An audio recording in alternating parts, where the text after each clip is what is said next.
desarrollaremos la parte práctica de toda esa teoría que el día de ayer vimos ampliamente con nuestros compañeros Alexandra e Hildebrand.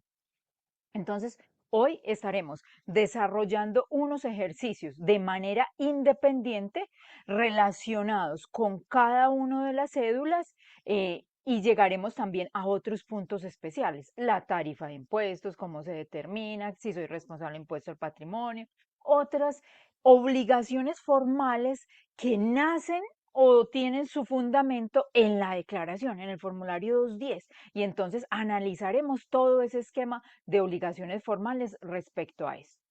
Entonces es una jornada amplia, muy rica, cuando uno quiere expresar o transmitir esa información a través de un ejercicio. Uno quisiera tener un espacio muy amplio, pero lo importante es que entendamos que si tenemos la esencia o los puntos básicos identificados, sabemos cómo es el procedimiento, cualquier otro escenario que venga en la misma línea, así el volumen sea 2, 3, 4, 5, 100 veces más grande que lo que presentamos en el ejercicio, ya sabemos cómo resolverlo, desarrollarlo, cómo ejecutarlo.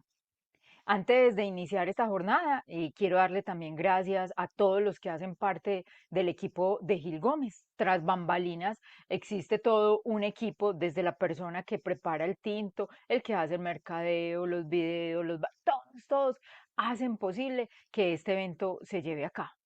Somos cuatro los que damos la cara para atrevernos a compartir de esa experiencia o de esas historias que tenemos. Yo soy Ángela María Mesa Londoño. Llevo varios años transitando esta experiencia profesional dentro de la organización Gil Gómez, de la mano de Hildebrando y France. Ha sido un proceso que ha generado crecimiento, crecimiento mutuo, por decirlo así. Y entonces hoy voy a compartir con ustedes la primera parte, que espero que esta sesión culmine 9 y 10 para irnos al break y después en la otra sesión estará con nosotros mi compañera Ángela Marcela Romo. Siempre me gusta pasar por estos escenarios y leer algo, no solo porque en ocasiones el mensaje deja algo para los demás, sino que siempre me deja algo nuevo para mí y eso me ayuda como en los espacios.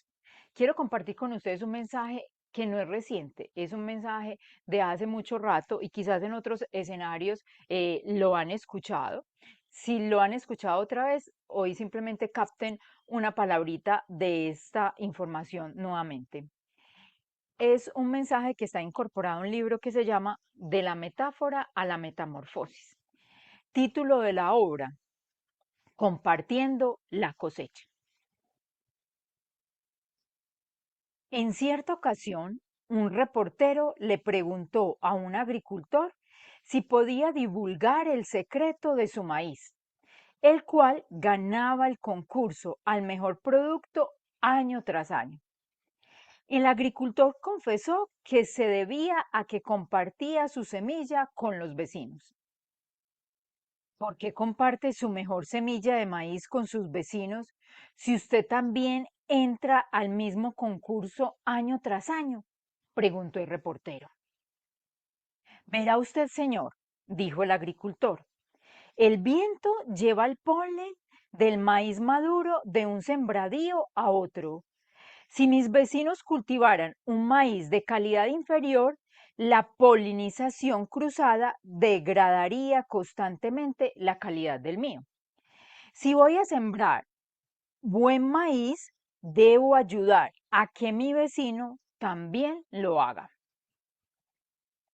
Quienes deciden vivir bien deben ayudar a que los demás vivan bien, porque el valor de una vida se mide por las vidas que toca. Y quienes optan por ser felices deben ayudar a que otros encuentren la felicidad, porque el bienestar de cada uno se haya unido al bienestar de todos.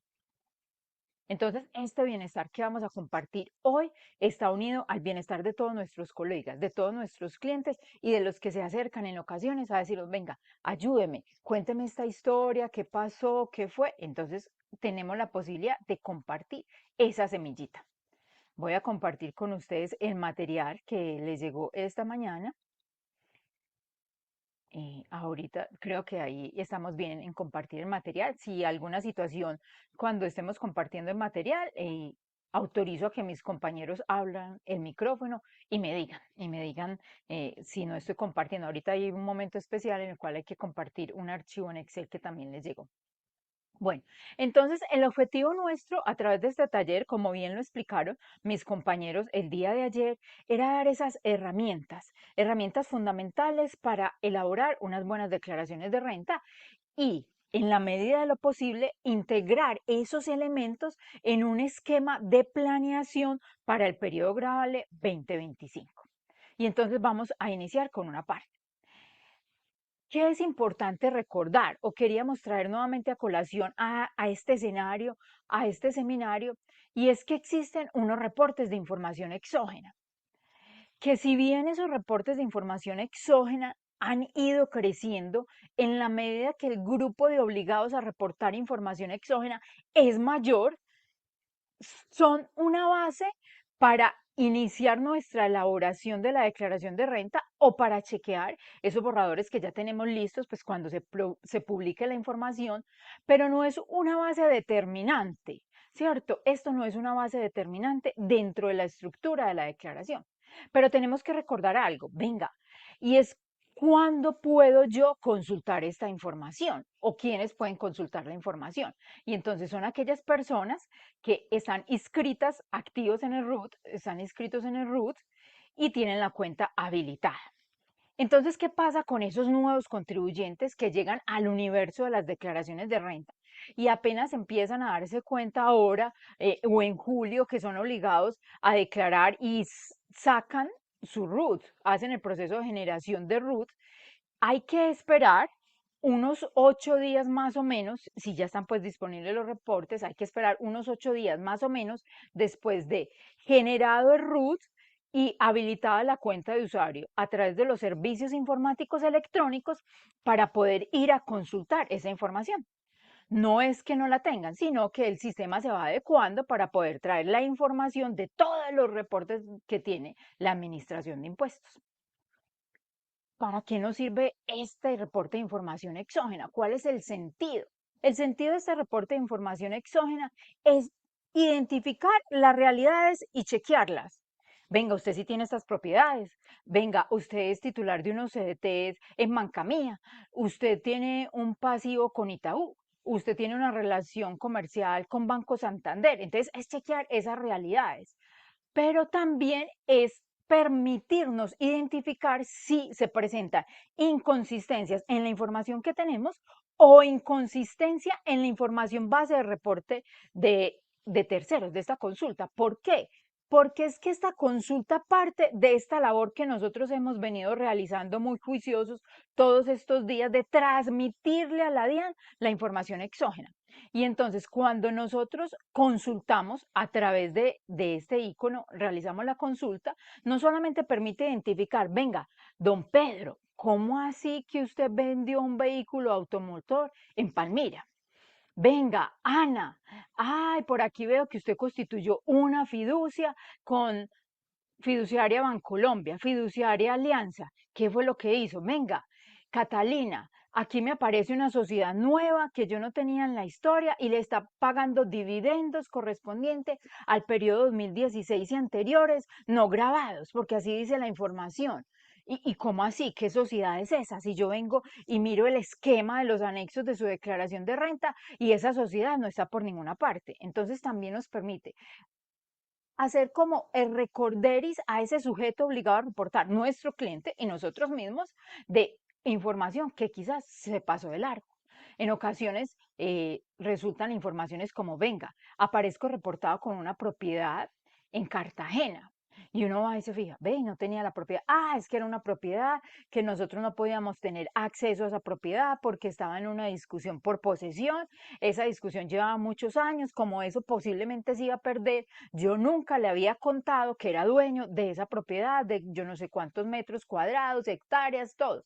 Y apareció la propiedad. Entonces ya hay que hacer como esa estructura a mirar qué hacemos con esas inconsistencias.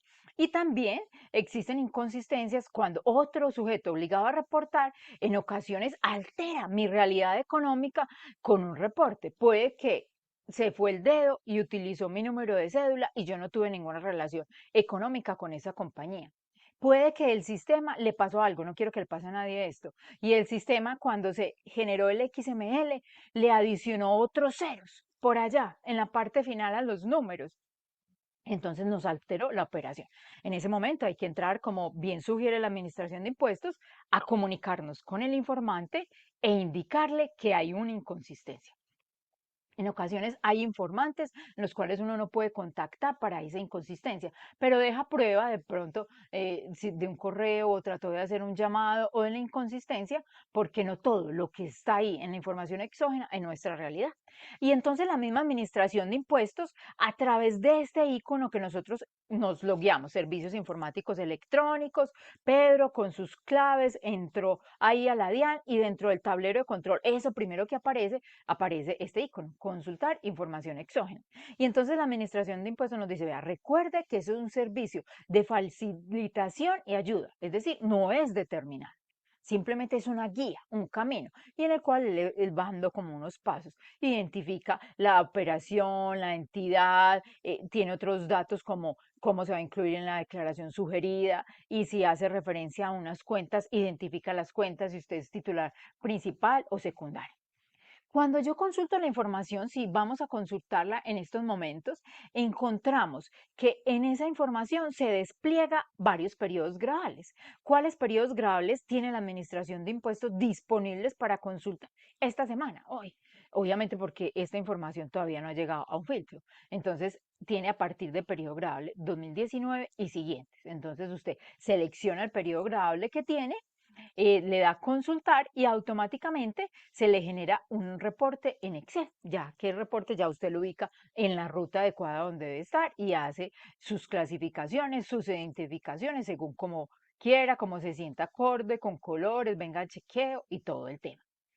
¿Qué es importante también? Muy bueno que cada vez que nosotros descarguemos este reporte de información exógena lo tengamos identificado por el tercero, y en ocasiones uno, si el espacio de la agenda se lo permite, tenga la posibilidad de volver a generar ese reporte con el cual declaré el año grabable de mi cliente, el que permanece, para ver si surgió otra operación después de esa declaración, que no sea que la Administración de Impuestos la detecte primero y me invite a esa revisión. Entonces, esa es como una invitación en la medida que sea posible. Realizamos una verificación nuevamente de este reporte de información exógena dentro del periodo grabal. ¿Qué más nos habla o qué quiero compartirles de esto? Simplemente ahí en la parte superior es la transcripción de esa información o ese llamado de atención que nos hace la Administración de Impuestos diciéndole que es un servicio de facilitación y ayuda que en todo caso no reemplaza la obligación que usted tiene, ¿cierto? Ni su realidad económica, ni es el único soporte que usted debe tener para elaborar la declaración de renta. No, eso no reemplaza nada de eso. Su obligación de declarar está dada por los hechos económicos. Muchos de los hechos económicos están soportados en certificaciones tributarias y con eso vamos a la declaración de renta. Pero uno el reporte de información exógena lo tiene que analizar. Y en ese análisis de reporte de información exógena quise traer a colación como unos puntos importantes. ¿Qué nos trae? Nos trae toda la información patrimonial, la de los ingresos, si yo soy titular principal o secundario, la información de retenciones y también esas operaciones ocasionales, ventas en notaría, ventas en entidades de tránsito, municipales, todas estas no lo trae. Pero venga, es que uno le tiene que hacer ojito a unos detalles. Pueden existir más dependiendo del cliente y del riesgo que signifique el cliente o las operaciones económicas que él realice. Pero siempre uno debe mirar cuando genera ese reporte de información, venga, los avalúos catastrales.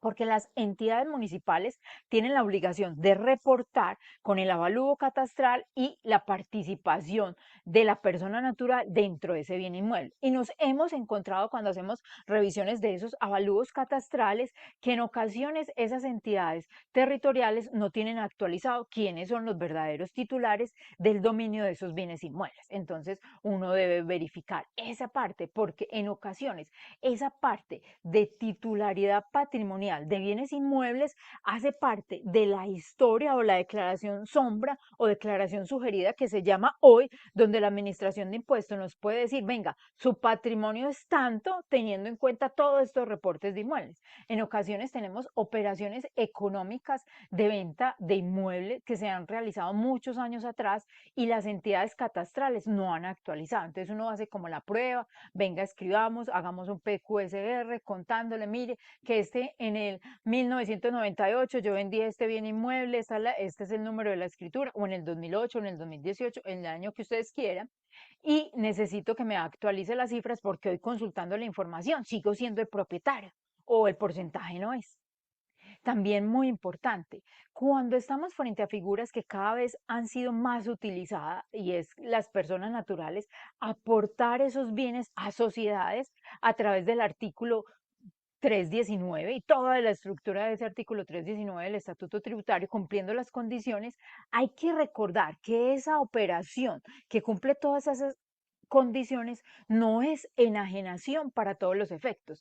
¿Qué significa? Que si usted hizo ese aporte en el reporte de información exógena de esa compañía, no puede aparecer que la compañía le compró a usted los bienes. No puede aparecer, porque es que no es una enajenación, es un aporte a la sociedad.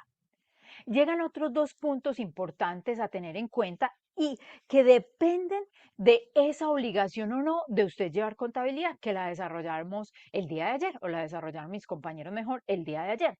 Porque no todo lo que aparece como cuentas por cobrar y no todo lo que aparece como cuentas por pagar, usted los debe incorporar en su declaración. Venga, ¿qué sistema utilizo yo? ¿Es caja o causación? Y entonces cuando es causación, si todo lo que el otro tiene por devengo debería estar reflejado, si obedece a mi realidad económica, en mi devengo. Pero cuando es por caja, no, no, yo no tengo por qué generar aquí o involucrar cuentas por pagar que todavía no son, o cuentas por cobrar que no se han realizado. No, no, todavía no. Entonces hay que tener claro en qué escenario estoy. También, muy importante, cuando estamos frente a operaciones que significan traslado de bienes inmuebles, que no necesariamente significan compraventa, enajenación, sino otras figuras. Lo aporté a una sociedad, lo recibí lo aporté a una sociedad, lo aporté a una fiducia, lo aporté a un proyecto inmobiliario, lo recibí en sucesión.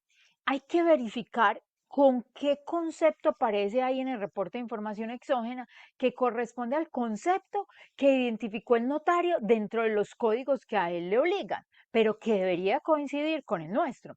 En ocasiones hemos tenido casos donde cuando se aporta un bien a una fiducia, usted no desaparece el bien sigue siendo parte de su patrimonio, simplemente para que la entidad fiduciaria administre o si va a hacer un proyecto tenga ese dominio, hay que hacer esa transferencia, pero es simplemente aportando y la notaría en ese periodo grabable reportó a esos terceros como compra y venta. Entonces, nosotros, ¿qué nos tocó hacer? Señor notario, 15 del Círculo de Medellín, por favor, buenos días, muchas gracias. Quiero decirle que el reporte de información exógena correspondiente a Pedro Pérez quedó con una inconsistencia porque la operación económica en la escritura número 2518 del 29 de mayo no es una compraventa, es un aporte a la fiducia. Entonces le decimos ese dato y ellos hacen caso. También, muy bueno porque cada vez más, como reporta el informante, esa clasificación de los dividendos nos da una ayuda, porque en ocasiones en compañías, aunque ya están muy juiciosas las compañías expidiendo los certificados y detallando como esa clasificación del dividendo grabado o no grabado, si es 2016 y anteriores, 2017 y siguientes, que sabemos que eso tiene unas consecuencias en las tarifas de impuestos y cómo se lleva la tabla, Hoy está más detallado, entonces en ocasiones usted tiene la información, no, es que ella me pagó dividendos, pero ya la sede administrativa de esa compañía no está en Colombia. Ya nos toca ir a Argentina a escribirles para que nos den esa información de esa compañía y no hemos podido. Vea, es que el que responde es en México. Tengo el correo, llevo 3 correos con él y nada que me dice cómo son esos dividendos. Entonces ya uno con esa clasificación dice, ah, venga, entonces verifiquemos a través de sus extractos bancarios el dividendo recibido y miremos si coincide con este reporte de dividendos que realizó el informante y a su vez va como de la mano la retención aplicable en cada caso, si cumple pues los topes. Venga, entonces, Ángela Mesa, yo quiero saber hoy si aparte de estos periodos que trae la Administración de Impuestos 2019 y siguientes, ¿hay alguna forma de que aparezcan otros reportes? ¿Cómo hacemos para nosotros conocer otros reportes de información exógena? ¿Y cómo hacemos para conocer toda la información que tiene la DIAN de nosotros? ¿Por qué? Porque esta información que aparece para visualizar y controlar la presentación de la declaración de renta o previo a la presentación de declaración de renta para los cruces no es el total de la información que tiene la DIAN. En ocasiones vemos que, por ejemplo, los contratos de colaboración empresarial por las agencias de arrendamiento no nos aparecen ahí dentro de ese esquema. Entonces uno dice, ah, el arrendamiento no quedó reportado. Sí queda reportado, pero la DIAN no la dispone para la consulta en la primera medida en este icono de consulta. Entonces yo quiero saber qué fue todo lo que me reportaron porque estoy en un proceso de auditoría con la misma DIAN, porque estoy en discusión con una compañía. Yo puedo a través del sistema de PQSRs diligenciarlo, que es un formulario 1450, y le digo para qué necesito la información. Venga, yo necesito la información, por ejemplo, lo que les traigo a colación del periodo grabable 2020 y 2021, porque era una persona natural a la cual la Administración de Impuestos le estaba diciendo que tenía que ser contribuyente del impuesto al patrimonio, porque los topes eran súper grandes, entonces necesitábamos saber de dónde salieron esos topes. Y cuando vimos pues la información, nos dimos cuenta que aparecía en una entidad catastral todavía con unos porcentajes de participación sobre unos bienes inmuebles que no existían, y entonces eso daba ese patrimonio sombra que cumplía con el tope para ser contribuyente del impuesto al patrimonio. Entonces, nosotros,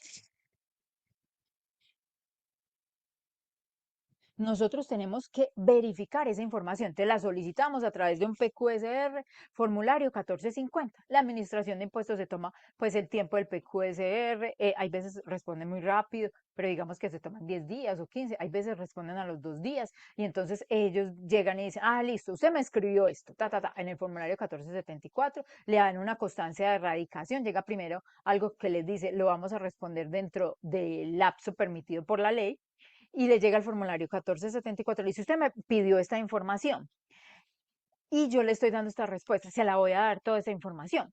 Pero en las respuestas de los PQSR, ellos no pueden adjuntar otros archivos. Entonces le dice, le voy a remitir la información y se la remito al correo electrónico que tiene registrado en el root. Entonces usted ya ingresa al correo electrónico registrado en el root y aparece un archivo por cada periodo grabable.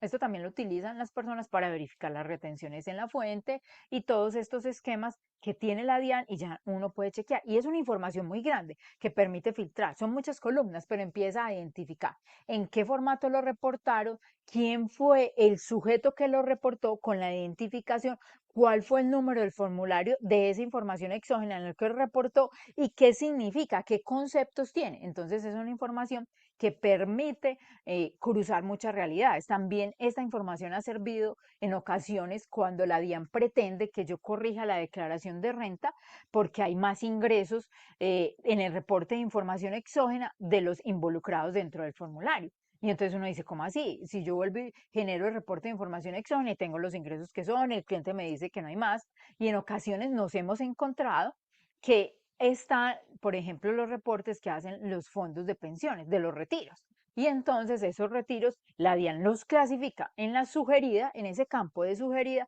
como un ingreso por rentas, cualquier mundo de rentas, digamos, por honorarios o por rentas no laborales. Entonces pretende que nosotros los incorporemos en la declaración y ya más adelante haremos un match como qué hay que hacer con esos aportes cuando aparecen por ahí.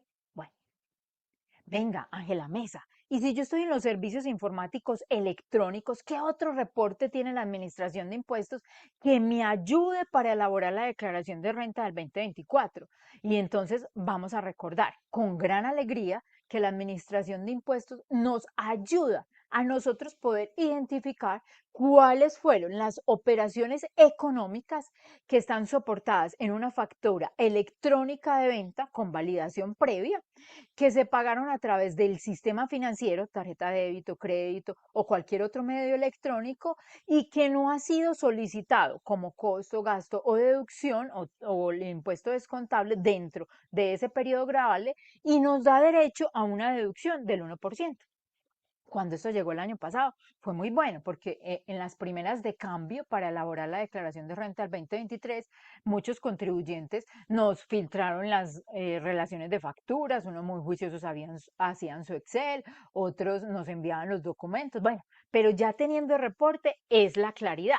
Pero digamos que no es una claridad absoluta, aunque sí es una ayuda muy grande, porque en ocasiones este reporte de las facturas no tiene toda la realidad. Vimos el año pasado que en ocasiones existían operaciones económicas que uno tiene la seguridad que pagó a través del sistema financiero y el que me expidió la factura electrónica de venta con validación previa de la DIAN se le olvidó utilizar el código adecuado para el pago de esa operación y dijo que era en efectivo. Entonces, en efectivo no da derecho a ese descuento, pero uno conserva las pruebas. ¿Y cómo que conserva las pruebas? Vea, la misma administración de impuestos le dice, este servicio proporciona ayuda y orientación basada en la información reportada por los emisores de la factura electrónica. No obstante, no sustituye los detalles específicos de su situación económica, los cuales solamente usted conoce, o usted es quien mejor los conoce. Entonces, ¿qué le está diciendo? Ah, venga, puede que la compañía de seguro le diga a usted que me pagó la factura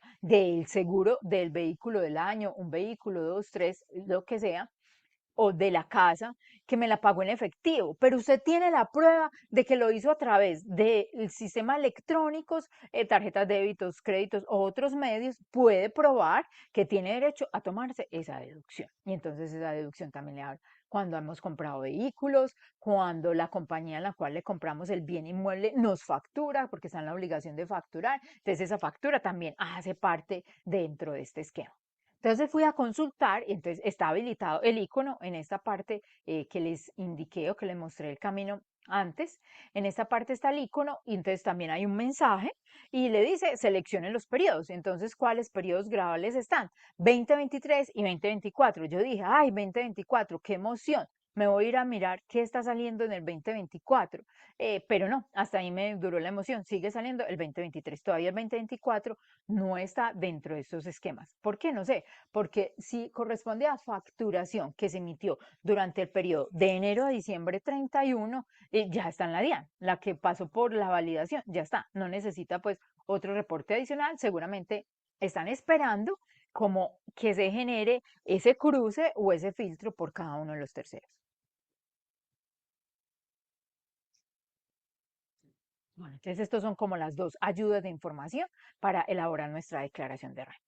Y entonces, ¿para dónde vamos? ¿Cuál es el camino a seguir? Entonces, yo voy a desarrollar con usted 5 puntos. Después del break, mi compañera Marcela va a desarrollar otros puntos, parte del 6, si no estoy mal, como hasta el punto 11. Entonces, todos esos son los esquemas de los ejemplos que traemos a colación hoy.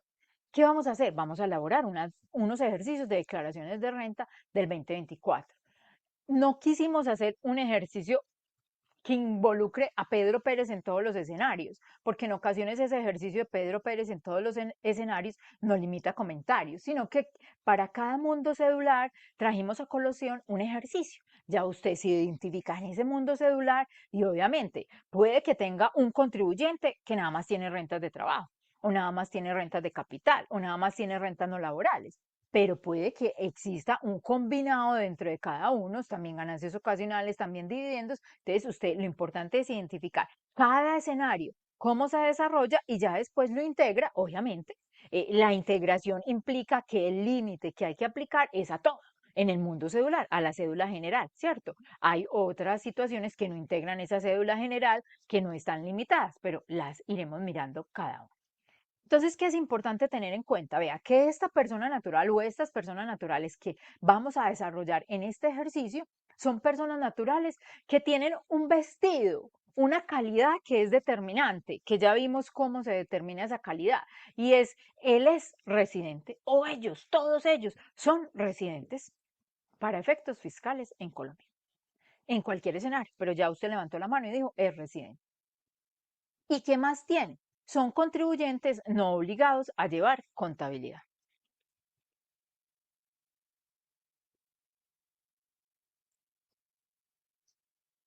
Entonces vamos a desarrollar unos ejercicios. Entonces, ¿eso qué nos lleva? Esos dos esquemas de residente y no obligado a llevar contabilidad nos lleva pues al formulario 210. Pues obviamente en el formulario 210 el que es residente y que está obligado a llevar contabilidad lo involucra también dentro de este. Pero antes de entrar a ver cada uno de los ejercicios puntuales que quise compartir con ustedes, quiero recordar o dejar como dentro del material de trabajo unos puntos que hace referencia a generalidades de las rentas cedulares. Entonces, si usted después quiere repasar esta información con las diapositivas, con los números se ubica en dónde vamos, qué tipo de ejercicio es y qué se está explicando con estos numeritos, estas llamaditas de atención. Entonces, vamos a arrancar como con esas generalidades. Y entonces esas generalidades que nos hacen referencia, quise traer una primera. Recuerde los costos y deducciones, que siempre deben cumplir los principios esenciales, que esos principios esenciales están incorporados en unos artículos del Estatuto Tributario y pasan por la realización, caja o devengo, pasan por causalidad con actividades productoras de renta. Ve, ¿yo qué necesito para recibir un arrendamiento? Ah, tengo un bien inmueble. Ese bien inmueble es necesario mantenerlo, un mantenimiento. También de ese bien inmueble es necesario pagar un predial. Puede que de ese bien inmueble yo lo adquirí con un crédito y entonces estoy pagando los intereses de ese crédito. Entonces hay que mirar para qué necesita eso, para qué operación. Venga, pero es que usted si solamente recibe CDTs, porque me tiene otros impuestos ahí involucrados en el CDT. Obviamente en el movimiento de los CDT y en el movimiento de las cuentas tendrá un derecho a un gravamen a los movimientos financieros como una deducción, pero porque hay otras operaciones de impuestos, esa es una parte. Necesidad y proporcionalidad también pasa por ese lado, que la DIAN es muy juiciosa en hacer estadísticas con las actividades económicas de los contribuyentes y con los rangos de los clientes. Entonces la Administración de Impuestos dice, ve, este está recibiendo 250 millones de pesos. Como me reportó información exógena, son de rendimientos. ¿Y por qué la rentabilidad está por debajo del rango que tengo establecido? Ah, bueno, hay unos que son con componente, bueno, el componente afecta a eso, pero ¿y los otros qué? Ve, y si él me reportó y esos rendimientos financieros no son de entidades con componente inflacionario que les aplique el artículo 38. Entonces, ¿qué pasó aquí con la rentabilidad? Entonces, eso nos da. Y también para requisitos de costos y deducciones existen los presupuestos formales. ¿Dónde está soportado? ¿Cómo está soportado? ¿Usted realizó el pago a través de qué? De la bancarización, utilizó si era necesario pasar por bancarización, realizó los cálculos necesarios que Hildebrando ayer nos hablaba dentro de una diapositiva con los topes y los que aplicaban a unos sectores específicos. Entonces hay que pasar por todo esto. Venga, si el otro me emite una cuenta de cobro porque es un no obligado a facturar, ese es mi soporte válido, pero para yo llevármelo al mundo de como un costo deducible, tengo que tener un documento soporte en no obligados a facturar. Yo lo realicé, tengo la resolución, estoy a tiempo antes de presentar la declaración de renta. Entonces, aquí vamos con este esquema de recorderis. También, venga, es que en ese mundo cedular existen unos conceptos que son aplicables casi a todas esas cédulas generales y otros tienen un mundo específico, nada más son aplicables a unas rentas. Entonces vamos a mirar las excepciones. Cuando yo estoy hablando de rentas de trabajo, o sea, por los salarios, o sea, una relación legal laboral y reglamentaria, o sea, porque se cumplen las condiciones del artículo 103, prestación personal de servicios, se reciben honorarios, comisiones, emolumentos eclesiásticos, servicios, todo esto, yo tengo derecho a tener unas deducciones que se llaman los dependientes económicos. que va tasada en un 10% de los ingresos y tiene un tope de 18.073.073. Esos son los dos topes, 10% de los ingresos o 18.073. Y también tengo derecho a la medicina prepagada, ¿cierto? Salud particular, los paquetes de medicina prepagada, EMI, todos estos otros tipos de medicina están involucrados ahí dentro de ese derecho que yo tengo a las deducciones, que está establecido en el artículo 387 del Estatuto Tributario y tiene un tope de 9.036.036. ¿Y por qué, a quién le da ese derecho? A aquel que es el pagador de la medicina prepagada, que suscribió el contrato, que tiene el certificado y se le da el derecho en beneficio propio si él es un asalariado o uno que clasifica en rentas de trabajo, y también tiene derecho a tener ese beneficio, esa deducción, por aquellos que cumplen las condiciones de ser sus dependientes económicos. Entonces, ahí vamos en ese escenario de las excepciones que únicamente aplican a rentas de trabajo, o las deducciones que aplican a rentas de trabajo. Venga, que es muy importante, me voy a volver un poquito, aunque ahorita lo miramos, que se me olvidó acá. En el sistema de costos, por eso es importante identificar los costos de las otras valores que permiten detraer el ingreso, porque los costos tienen una condición muy especial y lo vamos a ver adelante en el ejercicio.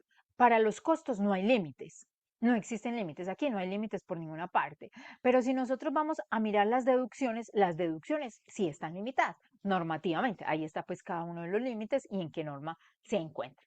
Y entonces, ¿a qué más tenemos derecho? Entonces nos están diciendo, vea, usted tiene derecho al gravamen a los movimientos financieros en la cédula que quiera. ¿Dónde? Donde le dé mayor beneficio. ¿Qué debe cumplir? El 50% de lo que le está certificada a la entidad. Entonces usted tiene que tener el mecanismo que le certifique a la entidad, sea porque la cuenta es suya o sea porque usted está a través de unos contratos de colaboración empresarial donde usted tiene derecho a un pedacito de ese gravamen a los movimientos financieros y el que administra el contrato en la relación le dice, vea, usted le toca este gravamen a los movimientos financieros y esta es la entidad, si quiere le doy la copia del certificado, aunque sea mi nombre, usted tiene una participación dentro de este contrato de colaboración, entonces tiene derecho a ese gravamen a los movimientos financieros. Venga, también hay unos intereses, pero le está hablando unos intereses sobre préstamos para vivienda de habitación. Y entonces está limitado a 56.478.000. Vamos a ver que estos límites, uno dice, antes le voy a ir a decir al cliente, adquiera el inmueble con un crédito de vivienda y que pague unos intereses altos. No, eso depende de, ya no es tan genérico que a todo el mundo le sirve. ¿Por qué? Por el límite de los 1.340 UETs que ayer nos hablaba Hildebrando y que también Marcela nos va a hablar ahora, y ahorita miraremos unos puntos en estos detalles. Y también hay otros intereses, intereses sobre préstamos para educación superior pagados a través del ICETES, que tienen otro tope, 4.707.000.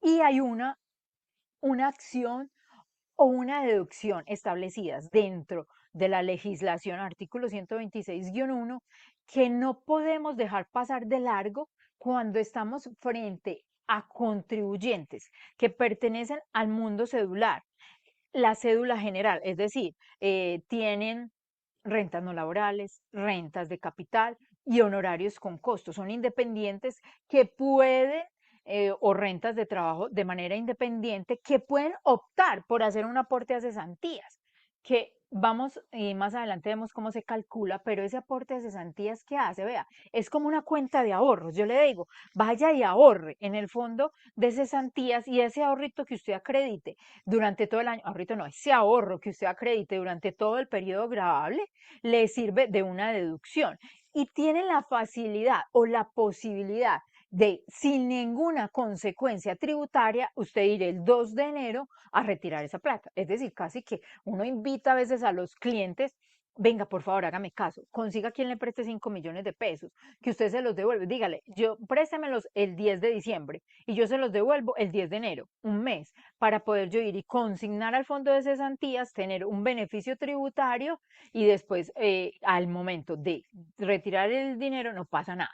¿Por qué es importante? Porque en ocasiones tenemos que llegar a obtener los máximos beneficios, 1.340 VTs, pero nuestras realidades de operaciones no alcanzan a cubrir esos 1.340, los que tienen derecho a estos aportes. Entonces yo le hago el cálculo de esos aportes para que con ese aporte llegue al beneficio máximo posible si es que le conviene. Entonces esos son dentro de este esquema. Venga, También tenemos dentro de este mundo cedular, la cédula general, unos aportes que generan rentas exentas, ¿cierto? Comunes casi a todas las cédulas.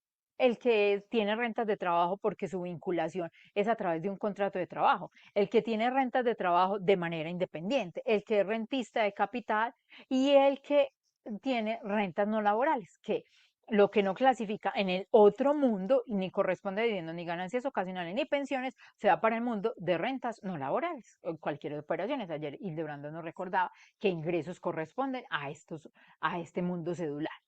Y entonces, ¿qué pasa? Venga, usted también puede planear. Ya no es como antes que las cifras significaban un desembolso de efectivo significativo y que en ocasiones quedaba ahí congelado porque hay que cumplir pues, los requisitos para permanecer con ese beneficio, dejarlos ahí en el fondo o retirarlos para lo que está establecido, adquisición de vivienda, o si usted ya goza de la pensión, tiene la posibilidad de retirarlos y no le afecta el beneficio que se tomó como renta exenta. Y Lebrando dentro del material de ayer nos traía a colación un anexo muy importante que hay que hacer por cada cliente que tenga aportes voluntarios, identificando algo dentro del anexo. Enseguida lo miramos pues como el esquema del anexo. No les tengo ese anexo específico porque Hildebrando lo tenía en un material de trabajo que proyectó el día de ayer. Pero que es importante, vean, en los aportes usted tiene que revisar que la persona natural puede tener aportes que realiza en forma directa a la cuenta AFC o ABC o aportes a fondos voluntarios de pensión. ¿Por qué los quiero realizar en forma directa? Si de pronto soy un vinculado laboral, yo no quiero que me afecten la retención en la fuente. Entonces yo puedo hacer los aportes aparte de lo que le digo a la nómina que tenga en cuenta para mi depuración de la retención. Y después los involucro dentro de la declaración y tengo un beneficio. Listo, porque ya pagué el impuesto vía retención y aquí tengo un beneficio que me ayuda a disminuir la tabla. Venga, porque yo soy un rentista de capital, lo quiero hacer de manera independiente, porque tengo rentas no laborales o porque soy ese independiente que clasifica como rentas de trabajo que quiere hacer el aporte. Pero existe otro aporte también dentro de estos esquemas de renta exenta y es cuando la compañía tiene programas a través de los cuales en esos programas dice voy a buscar remunerar, incentivar a mis trabajadores y en esa forma de remunerarlos, de incentivarlos, de ajustarle dentro de los convenios salariales, le estoy aportando a un fondo institucional, aportes institucionales. Y entonces en ese fondo tenemos que tener el ojo claro de cuándo se consolida. Más adelante miramos un ejercicio de cuándo se consolida. Entonces, en la medida que esos aportes se vayan consolidando, hay que involucrarlos dentro de la declaración de renta de la persona natural que recibe la consolidación. Hay que llevar la historia de cuál fue el momento en el que se aportó y de todos los esquemas, tener también ese control. ¿Qué es importante? Recordemos que es que inicialmente esta renta exenta uno puede decir, voy a aportar 200 millones de pesos y esos 200 millones de pesos están dentro de este tope máximo del 30% de los ingresos del año. Pero recuerde, hay un límite que nos trae la norma 1340. Entonces, por más que usted diga, el límite del 30% yo lo cumplo con los 200, a usted no le sirve consignar 200. Entonces hay que tener bien estructurado cuál es la cifra que le sirve. Usted dice, no, aunque no me sirvan los 200, me ofrecieron un plan tan bueno en ese fondo de pensiones que me da una valorización tan importante y entonces yo lo quiero llevar allá al fondo. Usted lo puede hacer, no hay ningún problema. Y recordando que el tope máximo del aporte son 3.800 VT, que son 178 millones 847. Me quedé con la mano levantada. Bueno, sigamos acá. Estoy muy bien aquí activa. Entonces vamos a mirar qué hacemos con estos aportes o qué más tenemos que conocer. Y entonces dentro de este sistema cedular y de estos aportes que son rentas exentas, aportes voluntarios a fondos de pensiones, debemos hacer un anexo que es obligatorio, que nos indicaba el de Brando. Y yo nuevamente lo tomo acá para mostrar un esquema. ¿Y qué busca ese anexo? Usted tiene que identificar de todos los aportes y los rendimientos, porque el rendimiento va amarrado al aporte, cuáles han tenido beneficio tributario. Es decir, cuáles pudo aplicar como renta exenta y cuáles no han tenido beneficio tributario, sino que fue un ahorro y ese ahorro genera simplemente un vehículo de inversión, ¿cierto? Si yo necesitaba aportar aquí porque me estaban dando una rentabilidad muy alta, una rentabilidad alta, tengo el flujo de caja necesario para hacerlo, lo hago y simplemente queda sin beneficio tributario o como un vehículo de inversión. Listo, es como una cuenta de ahorro para aprovechar el esquema. ¿Qué es importante? Si hoy usted me dice, venga, es que llegó un cliente nuevo y me trae un certificado del fondo de pensiones y hay unos movimientos que yo no conozco, no tengo la historia. En el anexo del año pasado no llegó. ¿Yo cómo hago para saber eh, cuál tenía beneficio tributario? Entonces, ¿usted cómo hace? Usted le dice, señor Ana Isabel, por favor, pídale al fondo de pensiones tal la historia de los movimientos de los aportes durante toda su vida, de cuáles aportes voluntarios. Entonces usted ve la historia del movimiento de los aportes. El renglón de la declaración de renta diligenciado de la forma adecuada, es decir, aplicando ahí realmente el aporte que tengo beneficio tributario, porque hay una línea de los aportes, yo aplico ahí realmente el que tengo beneficio tributario, me permite identificar, es decir, con esas declaraciones de renta yo construyo.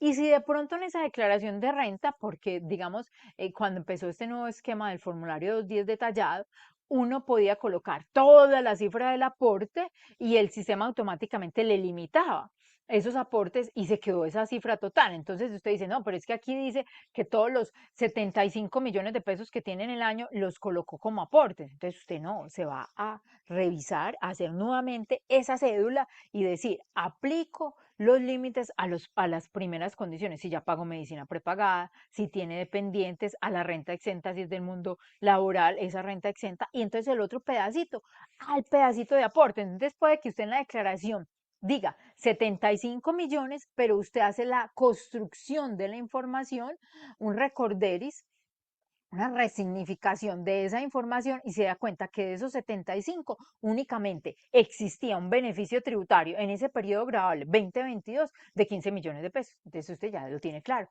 ¿Para qué? Para cuando tenga en su mano el certificado. Entonces voy a dejar de compartir aquí un momentico porque voy a ir a compartir, aquí dice, ver modelos de certificado, el archivo en Excel. Vamos a mirar a ver que me deje compartir el archivo en Excel. Creo que ahí está. Ah, me salí. Volvamos. Listo. Entonces, creo que ahí está. Si no está, me hacen una señal y entonces ustedes recibieron un archivo en Excel donde quise compartir con ustedes un esquema de unos certificados de fondos de pensiones. Pueden existir más modelos. Nada más traje a colación dos entidades. No voy a decir de qué entidades son, ni cuál es el contribuyente, porque eso no es lo importante ni determinante para este ejercicio. Pero simplemente tomé el certificado y dije, venga, yo quiero colocar en esas líneas donde hay números en los certificados, qué operación hay que hacer o hacia dónde hay que mirar este esquema. Entonces vamos a ver, arrancamos con un modelo de certificación. Entonces aquí está todo el modelo de certificación. Parte de un saldo a diciembre 31 del 2023 y termina con un saldo a diciembre 31 del 2024. Y entonces cuando usted ve ese certificado con el saldo, si es su cliente nuevo, el que llega por primera vez o el que primera vez le trae el certificado, venga, verifique este saldo que trae acá, para ver si está incorporado en el patrimonio bruto de la declaración del periodo grabable anterior. Entonces no lo pase largo, verifique si está esa cifra ahí incorporada. Listo. Entonces usted dice, ya verifique esa primera parte. A renglón seguido, vea, este esquema le trae, vamos a sumar a este saldo estos movimientos. Entonces le dijo, vamos a sumar 110 millones, 163, 778. Y entonces esa suma de dónde sale. Y el certificado le dice, venga, esa persona natural, Pedro, Ana, Catalina, Marixa, Yadira, aportó sin retención contingente, aportes sin retención contingente realizados en el año grabable. ¿Cuál año grabable? 2024, que es el que traemos a colación. Y entonces usted qué dice, ah, ¿cómo que sin retención contingente? No es que cuando usted elabore la planilla y usted tiene que identificar si ese aporte, y tenemos pues en el manual de retención unos ejercicios donde específicamente se habla del tema, si ese aporte le ayudó a ahorrar retención en la fuente. Si usted está en el mundo, por ejemplo, de rentas de trabajo honorarios, prestación personal, o si es una asalariada. Entonces, tiene que identificar si eso le ayudó a ahorrar retención. Y esa es la retención que usted dice como contingente. Me ahorré 5 millones, 10, la cifra que sea. Pero, ¿qué pasa? Cuando yo soy un rentista de capital, cuando soy un independiente y no quiero afectar la retención en la fuente allá, o cuando pertenezco al mundo de las rentas no laborales, yo puedo hacer mi planilla y simplemente decir, voy a aportar 9 millones de pesos. Retención contingente, no sé ni qué es eso. No, no, se va al aporte así, porque no me va a ahorrar retención. Yo simplemente lo necesito para un beneficio en mi declaración de renta. Entonces, ¿qué hacemos con esa cifra, con esos 38 millones de pesos? En rojo tengo identificado las partidas que van a la declaración de renta. En otro color, que es el azul, son las que simplemente vamos a ir desarrollando, pero no se involucran en la declaración de renta. Entonces, esos primeros 38 millones de pesos, yo levanto la mano y digo, ah, listo, aportó. Entonces puede ser una renta exenta. Pero no me puedo ir ya con la idea que todos los 38 millones de pesos van a ser renta exenta, porque no sé cuáles son los límites que tengo que vigilar dentro de este contribuyente. Por lo menos los 1.340 VT, hay que vigilarlos. Entonces, tengo que estar pendiente a ver qué otras cositas tiene él para saber si esos 38 que yo le dije que aportara, de los que le estoy diciendo que vaya haciendo en el 2025, o los que él quiso hacer libremente porque le ofrecieron un portafolio que rentaba bastante, si me los puedo tomar todos como renta exenta. Entonces, de ahí viene el dato que yo clasifico en ese anexo con beneficio o sin beneficio tributario. Esta entidad financiera le dice, vea, es que el saldo subió 110 millones de pesos. ¿Por qué subió? Usted aportó 38, pero el portafolio ha mantenido una valorización. O sea, si usted fuera a retirar hoy todo eso, le damos un plus, le damos un poquito más, que se llama valorización, es lo no realizado dentro de este fondo, pero que está apuntado como su derecho por si usted se retira. Entonces, esa valorización se incluye en la conciliación patrimonial. Entonces, ahí vamos en la conciliación patrimonial. Y entonces el certificado le dice, menos, vamos con unas partidas. Entonces, le dice, retiro de aportes y rendimientos sin cumplimiento de requisitos. Entonces, usted tiene que ir a verificar los anexos. Vamos a mirar. Retiros realizados sobre recursos aportados en el mismo año grabable 2024. Ahorita el otro modelo de la entidad 2, miramos qué hacemos acá. Entonces, cuando usted dice sin cumplimiento de requisitos, tiene que ir a ver al anexo a ver si hay que reintegrar o no hay que reintegrar. Y mire, retiros realizados sobre recursos aportados con anterioridad al 01 de enero del 2024. Listo, entonces, ¿qué le está diciendo? Vea, esos ahorritos, ese saldo que él tenía de estos aportes 427, retiró alguna cosa. Acá para el ejercicio no tiene nada, porque era poco fácil en este momento encontrarme un certificado que tenga todas las líneas de acción que quería expresarles, pero les coloqué el detalle para cuando les llegue esa información, ustedes tengan la idea de dónde ubicarse. Entonces, cuando usted dice retiro realizado sobre recursos aportados antes del 2024, entonces usted dice, me tengo que preguntar, ¿esos aportes son con beneficio o, o simplemente fueron vehículo de inversión sin beneficio tributario? ¿Por qué? Cuando usted respira aportes sin cumplimiento de requisitos que se dieron en otro periodo grabable con beneficio tributario, es decir, yo aporté esos 15 millones de pesos y me dio una renta exenta, me disminuyó el impuesto sobre la renta porque me disminuyó la renta grabable, la cédula general. Cuando yo lo retire, el Estado me dice, o la norma me dice, artículo 126-1, venga, sí, retírelos, pero usted reintegre ese beneficio, es decir, tiene que volver a pasar por ingresos esos 15 millones de pesos, porque ayer fueron renta exenta y usted los retiró sin el cumplimiento de los requisitos. Entonces tienen que volver a ser parte del mundo cedular. ¿De cuál mundo cedular? Del que se originó inicialmente. Entonces, ahí por eso hay que revisar eso. En cambio, los otros, los que son como vehículo de inversión, no, no, no, es que yo aporté, pero como yo tenía dependientes, tenía medicina prepagada, estoy al tope máximo en la renta exenta del 25%, entonces eso no me sirvió de nada, no tenía de dónde apuntar, ni un peso tiene beneficio tributario. No importa que usted lo retire, no pasa nada en su declaración de renta. Y ahora bien, cuando yo retiro aportes y rendimientos con cumplimiento de requisitos, entonces aquí la normal, el certificado le dijo mejor, 34 millones 451. Ahorita miramos otro esquema que le clasifica ese cumplimiento de requisitos. Entonces aquí le dicen, cuando cumplió el requisito, no pasa por renta, ¿vean? No se incluye en la declaración, simplemente por una cuenta de ahorro. Yo tenía 100, los saqué de allá y me los llevé para un CDT, o los saqué de allá y los presté, los saqué de allá y compré un carro, no pasa nada, simplemente es un movimiento patrimonial. Pero esos rendimientos financieros de ahí, de esa parte, cuando cumplen los requisitos, porque la norma dice, cuando cumplen los requisitos, los aportes y los rendimientos tienen el mismo tratamiento, van de la mano. Entonces esos rendimientos, si cumplen los requisitos, no van a la renta, simplemente es una conciliación patrimonial. Yo crecí en unos CDTs porque es que vea, tenía unos aportes hacía 10 años o 15 años, ya estaba muy bien el portafolio en la valorización, estaba grande y la asesora alcanzó a decirme, vea, parece que para el próximo mes tenemos un riesgo. Retire mejor esos aportes ya para que pueda ganarse esa valorización, para que la pueda retirar y ser efectiva. Entonces la retiro a través de rendimientos, pero como ya lleva más de 10 años o 15 años, ese rendimiento no lo tiene que involucrar en las rentas de capital, sino que se queda en la conciliación patrimonial. Luego, ¿qué pasa? Ya terminamos con un saldo. Entonces, el saldo que le está diciendo hace parte del patrimonio bruto. ¿Qué significa que haga parte del patrimonio bruto? No solamente que yo lo incorpore dentro de mis valores patrimoniales, sino que si crecí mucho ese valor del saldo sin modifique, tengo que tener la mira porque mis ingresos me tienen que permitir crecer ese valor en el saldo como cualquier otro valor que se incremente patrimonialmente. Entonces esa es la entidad número uno. Nos vamos para la entidad número dos. Entonces la entidad número dos también parte del saldo, trae un saldo inicial y un saldo final, pero trae otros detallitos. Miren, este contribuyente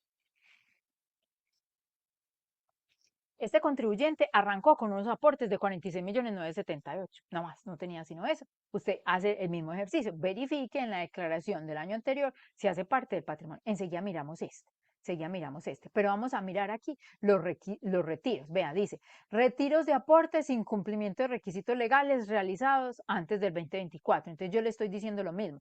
Vaya, revise el anexo para verificar cuáles son con beneficio y cuáles sin beneficio. Dice, retiro, mire que acá detalla más esos retiros de aportes con cumplimientos de permanencia. Entonces le dice también el mismo tratamiento, no se incluye y los rendimientos valen la conciliación. Pero vea, eso era lo que quería resaltar, estos dos que siguen, le dice, retiros de aporte para compra de vivienda. Como el fin o la intención de estos aportes es incentivar el sector de la construcción y que usted los deje ahí para adquirir una nueva vivienda, cuando los retira no tiene ninguna consecuencia tributaria. Cuando retira aportes que fueron renta exenta, pero su retiro es para la adquisición de vivienda, no tiene ninguna consecuencia tributaria. Muy importante, hay que conservar las pruebas de que ese retiro es para adquisición de vivienda por si la entidad financiera o esta entidad administradora del fondo mejor no le reportó en forma adecuada esto. Cuando usted lo va a hacer, lo ideal es que usted, persona natural, hable con su asesor y diga, yo lo voy a retirar para compra de vivienda y ellos tienen un esquema de requisitos que se deben cumplir para poder reportar acá. Entonces le dicen, venga, la compra-venta o venga el tema de la fiducia, lo que está aportando y todo para poder saber qué es para este tema o en ocasiones no es compra-venta, en ocasiones le exigen la escritura. Es con escritura porque la compraventa se puede deshacer, ¿cierto? Entonces implicaría este movimiento. Entonces usted le da ese tema y ella le dice, no se incluyen en la declaración. Ahora, ¿qué pasa? Usted también puede retirar los aportes cuando ya está disfrutando de su pensión de jubilación. Entonces la norma le dice, tenga un beneficio tributario y lo retira y no tiene ninguna consecuencia. Acá, ¿qué más le está diciendo? Tiene una retención en la fuente que vamos a mirar que se incluye dentro de la declaración. La valorización de aportes es parte de la conciliación patrimonial y esto hace parte del patrimonio. Pero me voy a volver, que lo quería hacer como finalizando. Miren, en este ejercicio, el contribuyente en ocasiones nos encontramos personas que hacen lo mismo. Venga, es que yo sí aporté. ¿Cómo así que no tengo beneficio tributario? Si yo aporté los 100 millones de pesos que usted me dijo que aportara, mire, que ahí están aportados. Yo los aporté, 100 millones de pesos. ¿Cómo me va a decir usted hoy que no tengo beneficio tributario? Pues empecemos, que 100 millones ya supera pues los 1.340 VTs, entonces ya de primerazo sabemos que no se puede tener beneficio del total, porque hay que mirar los otros esquemas.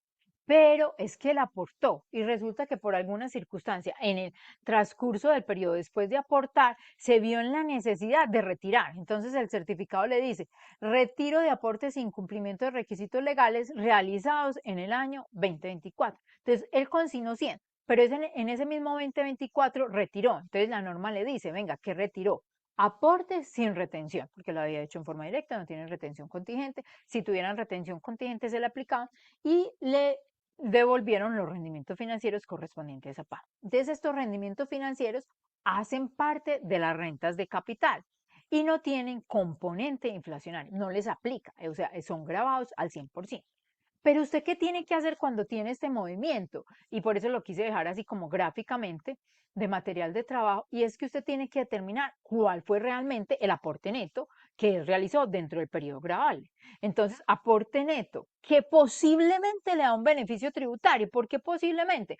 Porque tenemos que ir a mirar los límites y qué otros conceptos tiene involucrados en la declaración nuestro cliente para poder saber si puede tener el beneficio tributario. Usted dice, no tiene nada más, no tiene dependientes, pues digamos que son horarios y no tiene nada más, no tiene dependientes, no tiene algo, puede optar por eso. O dice, ah, no, es el de rentas de capital y no tiene costos o son mínimos los costos, todas las rentas de capital le quedaron ahí, entonces posiblemente, si el tope de ingresos le da, puede llegar a las 1.340 VT. Entonces yo digo, ¿el neto dónde se saca? Lo que aportó menos lo que retiró. Entonces el aporte neto son 62.720.443.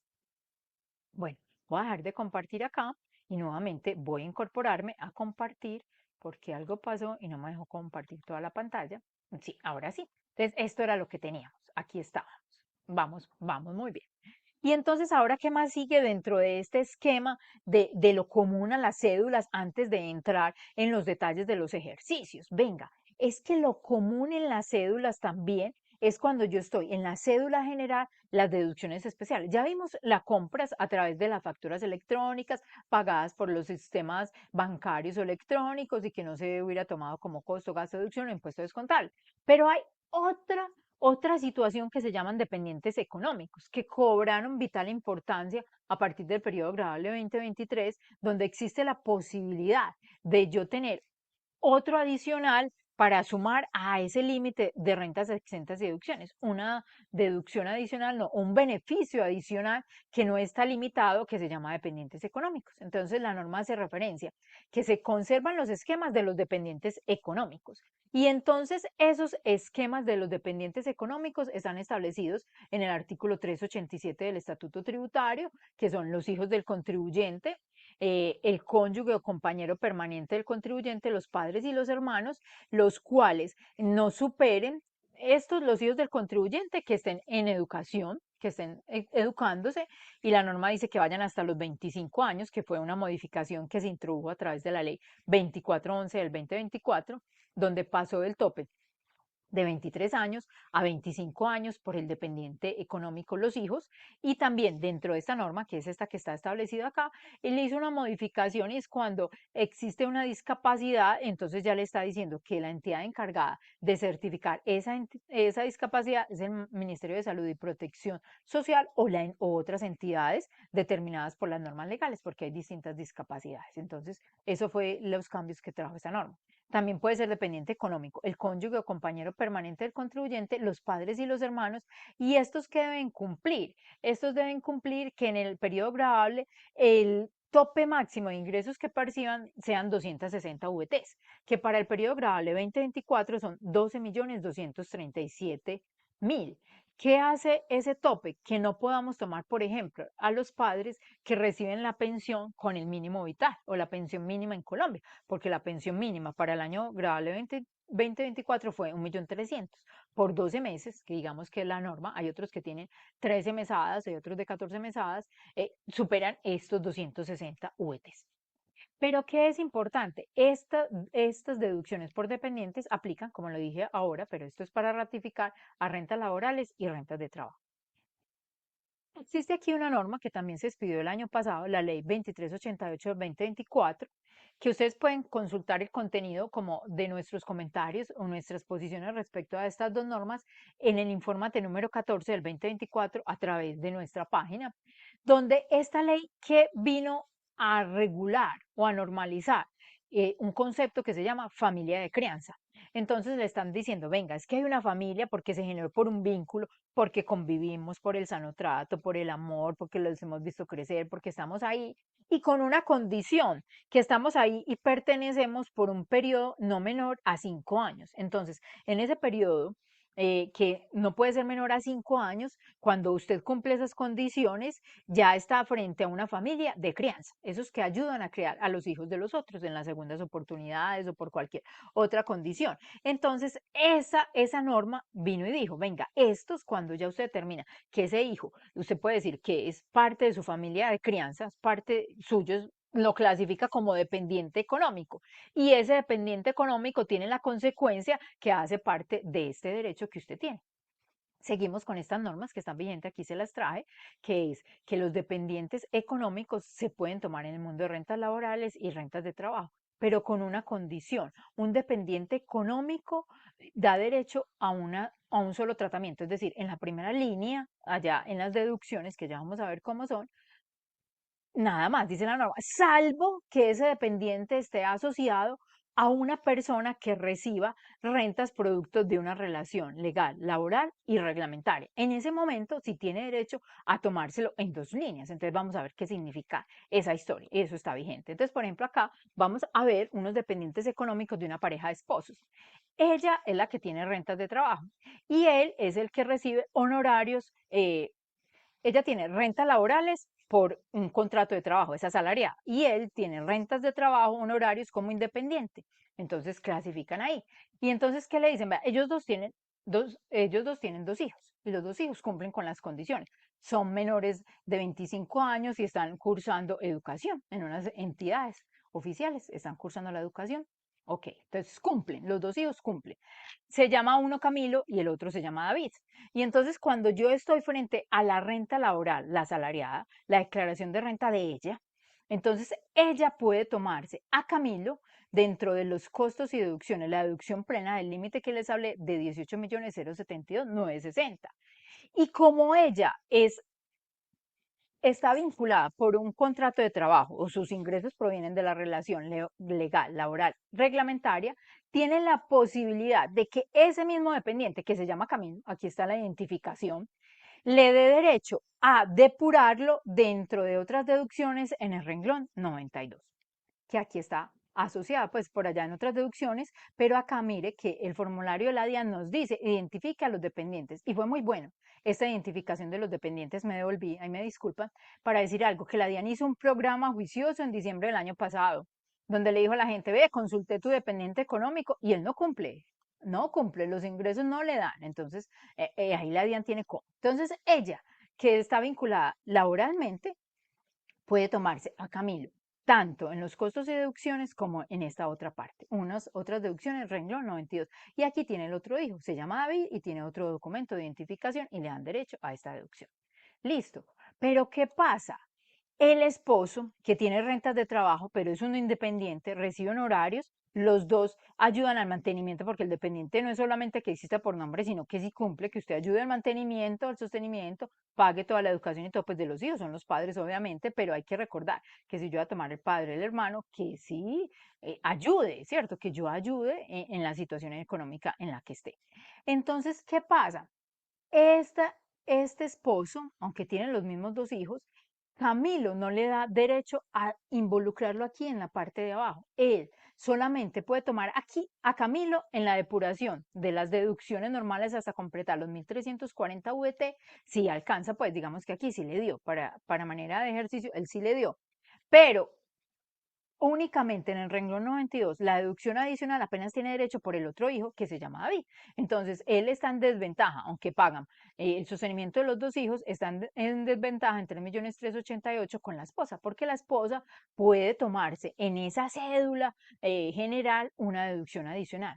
Ángela Mesa, y eso sí es bueno, pues eso sí beneficia a la gente. Uf, porque es que esos 1.340 VTs limitan mucho. Y miren que un dependiente, 3.380.000, ayuda a bajar la renta agravable. Entonces es muy importante preguntarle a las personas naturales, venga, recordemos quiénes son sus dependientes. Si no tiene hijos, pues, ¿será que vos le ayudas a la mamá, al papá o un hermano en alguna condición en que no percibe ingresos o en otra situación que de derecho y nos ayuda?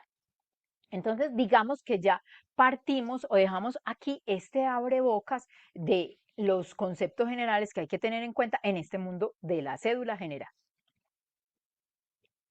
Obviamente, el tema de los costos también aplica para otras cédulas, por ejemplo, en ganancias ocasionales, Marcela nos dará detalles, pero también aplican pues esos mismos principios. ¿Listo? Entonces nos vamos a desarrollar. Punto uno, unas rentas de trabajo. Traje varios escenarios, partiendo de unos ingresos pequeños, otros ingresos grandes de un pensionado y mirando y comparando unos ingresos en un mismo rango con modificaciones en esos beneficios tributarios que tiene, que se llama deducciones. Entonces, el primero que partimos, vea, Esperanza Quintero, le vamos a hacer la declaración de renta. Ella nos trae el certificado de ingresos y retenciones, 220, listo. Ella nos dice, venga, lo único que yo tengo por ahí como extraño al mundo común y corriente es que hago aportes a las cuentas AFC, extraño pues a la relación laboral, no todo el mundo tiene la posibilidad de tener los recursos económicos y proyectar aportes a las cuentas AFC pensando en un futuro, en una compra de vivienda.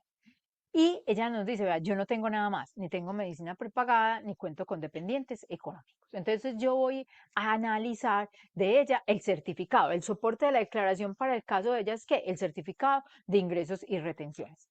Con esta parte inicial que la dejé adrede, es donde podemos identificar por cuánto periodo estuvo vinculado, si los ingresos pueden corresponder, ¿cierto? En ocasiones uno dice, ve, te certificaron por un año y usted me dijo que había cambiado de empleo, entonces venga, verifiquemos si los ingresos incorporados, sí son, ¿cierto? Entonces ahí nos dan esa posibilidad. Entonces aquí trae todos los elementos. Este es un certificado, copy-pegue del certificado, simplemente es material de estudio, no estoy violando la información de los contribuyentes porque no sabemos de quién es. Esta se nos llama Esperanza Quintero. Entonces, ¿qué debemos chequear a primera vista? Entonces, todos los elementos que hacen parte del salario. Y yo aquí quise resaltar dos cositas importantes. Venga, cuando usted vea intereses, auxilio de cesantías e intereses de cesantías efectivamente pagados al empleado, las cesantías, en este caso las cesantías del nuevo régimen o el régimen en que los consigna, no se queda solamente con esa cifra, sino venga, pregúntese cuál es el salario promedio de esa persona, cuál es el promedio del salario. ¿Por qué? Y eso donde están en la mesa, vea, en la otra parte donde le dicen las deducciones y los aportes a las cuentas AFC, le dicen ese salario promedio. ¿Y por qué es importante? Porque ese promedio de salario le da una guía para aplicar la renta exenta que está ubicada en el numeral cuarto del artículo 206 del Estatuto Tributario. Y en el caso de nuestra contribuyente, si ella no tiene otras deducciones, medicina prepagada ni dependientes, el único beneficio tributario que tiene es una renta exenta del 25% que hay que determinar según las normas, entonces ella no va a alcanzar a llegar a los 1.340 VT. Entonces sería bueno yo decir, esas cesantías que recibió, si son renta exenta, para tener otra renta exenta solita, no dejarlas todas en el mundo de los salarios, pues obviamente es salario, pero me da la posibilidad de llevarla en forma independiente como renta exenta para sumar esas rentas exentas y hace la diferencia. ¿Quién cree? Pero una cifra de esa renta exenta de 5 millones, 10 millones, lo que sea, hace la diferencia. Entonces, recordando esta norma, está en el numeral cuarto del artículo 206 del Estatuto Tributario. Entonces, aquí la inquietud es, ¿yo puedo completar los límites de renta exenta con esto? Sí, siempre y cuando cumpla. Y los 350 VT es una cifra que parte de 16.473.000. Entonces, vamos a ver a ella. Entonces, ¿dónde la vemos? Pues en los anexos de la declaración. Y entonces, en esos anexos de la declaración, ¿qué nos encontramos? Vean, tiene salarios y demás pagos laborales. ¿Qué sumé? Todos los conceptos que están acá, 113, 17, 150 y este. Ahí se los dejé incorporados. Entonces ahí sumé 148, 454. Y aquí en cesantías e intereses a las cesantías sumen las dos cifras. Los intereses a las cesantías que le pagaron y las cesantías que se fueron para el fondo, que se las consignaron, que son ingresos. El certificado nos dijo los aportes, no hay ningún problema, los involucramos, pero acá tenemos que tener ojito cuando sale algo que se llama ingresos netos. ¿Por qué? Porque ese ingreso neto es la partida o el tope para el límite del 40% entre deducciones y rentas exentas, que máximo va al 40% de esos ingresos netos o a 1.340 VTs. Entonces ahí controla. Entonces digo, máximo, ella puede tener lo que sea. Tengo, ella no tiene nada, pero puede ser otro. Ahorita miramos el otro mejor. Puede tener otros escenarios, pero máximo se puede llegar a 59 millones. O estos aportes que realizó puede ser otra cifra grande. Entonces ya, llegamos y ella nos dijo, vea, yo nada más aporté al fondo de pensiones, tiene renta exenta de 13.530.000. Y esas cesantías, mire que yo me las traje exentas, 10.126.000. Entonces tengo otro derecho adicional, la renta exenta por salarios, que es el 25%. ¿Cómo se calcula? Voy a ampliarlo un poquito acá. Esta sí. ¿Cómo se calcula esa renta exenta? Entonces, esa renta exenta le estoy diciendo, venga, parta de los ingresos, 148.454, más cesantías. Réstele lo no constitutivo, los aportes, y réstele los derechos que ya tiene incorporados. En este caso, ¿cuál? El aporte a AFC o las rentas exentas y deducciones que tiene. En este caso son aportes a AFC y las cesantías. Entonces le da una base y esa base multiplíquela por un 25%. Entonces le da 31.000.007. Entonces ahí nos quedamos, ¿cierto? Entonces ya sabemos desde dónde se toma esa cifra. Y entonces ya no hay nada más que hacerle a este personaje. Lo llevamos al renglón de la declaración de renta, ingresos brutos, no constitutivos los aportes, la depuración que está. Mire que acá aportes voluntarios a AFC, fondos privados de pensión o ahorro voluntario contractual de 13.530.000. Esta es la línea que yo les digo que si uno juiciosamente debe colocar en la cifra que le da derecho a beneficio tributario, para después cuando tenga que construir la historia, tenga claro cuál fue renta exenta, no todo lo que aportó, sino lo que le da derecho a beneficio tributario. Y aquí en las otras rentas estamos diciendo, están la renta exenta y del 25% y las cesantías e intereses. Entonces ya le da un total 54 y mire que nosotros habíamos calculado el total de ella es 59.073. Logramos casi al máximo de llegar a cubrir ese tope. Entonces le queda una renta ordinaria que puede ser gravable en 93.021. Puede ser gravable si no hay nada más que adicionarle en el mundo cedular. Bueno, nos vamos para otro. Entonces, Pedro Feliz es uno que tiene los ingresos similares a nuestro anterior contribuyente. Entonces, Pedro Feliz nos da el certificado de ingresos y retenciones. Pero él nos dice, vea, yo realizo aportes, pero al fondo de pensiones voluntarias. Tengo medicina prepagada y estaba acabando de pagar un crédito de vivienda, entonces tenía unos rendimientos o unos intereses ahí de ese crédito de vivienda. Pedro tampoco tiene dependientes económicos. No vamos a mirar el certificado, sino que nos vamos a ir a los anexos a ver qué es. Son cifras muy similares, simplemente para que miremos el detalle. Entonces miramos en los ingresos, vea, tiene salarios, cesantías e intereses a las cesantías, los aportes y mire, yo miro el tope, límite del 40%, 145 por el 40, 58, el de anterior era 59, 58, 222, 400. Y entonces, ¿qué vamos a hacer con este Pedro? Mire, él nos dijo, yo tengo medicina prepagada. El plan que él tiene pagó un poquito más, 9.500.000 y punta, o 9.600.000, pero la norma trae un límite, aquí lo tenemos, y acá tiene intereses de vivienda, ese pedacito de los créditos. Entonces, ¿qué tenemos con este contribuyente? Nosotros le dijimos, vea, tiene una renta exenta por salarios, vamos enseguida a mirar cómo se calcula, tiene las cesantías e intereses a las cesantías, estas que yo le dije que el salario promedio no superaba el tope de las 350 VT, 10.076.000, entonces me las tomé. Y los aportes que hizo al fondo de pensiones de 10.800.000. Y entonces, ¿cómo calculo yo esta renta exenta? Voy aquí a colocarla más. ¿Cómo calculo yo la renta exenta? Vuelvo nuevamente, parto, salarios y demás pagos laborales, las cesantías menos los aportes, menos las deducciones que ya tiene, medicina prepagada, intereses de vivienda que suman 9.072.000, mírelo acá, menos las rentas exentas de cesantía, 10.076.000, menos las rentas exentas de aportes a pensiones, 10.800.000, entonces aquí estamos, nos da un total de 115.607, 253, y entonces la renta exenta es un 25% limitada a 790 VT, serían 28.902.000. Pero venga, yo coloqué 28.273, 253. ¿Por qué?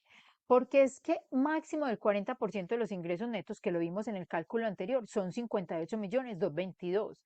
Y ese máximo ya está cubierto porque tiene medicina prepagada, intereses de viviendas, aportes voluntarios a pensión y renta exenta por cesantías. Es decir, ya tiene 29.948.747.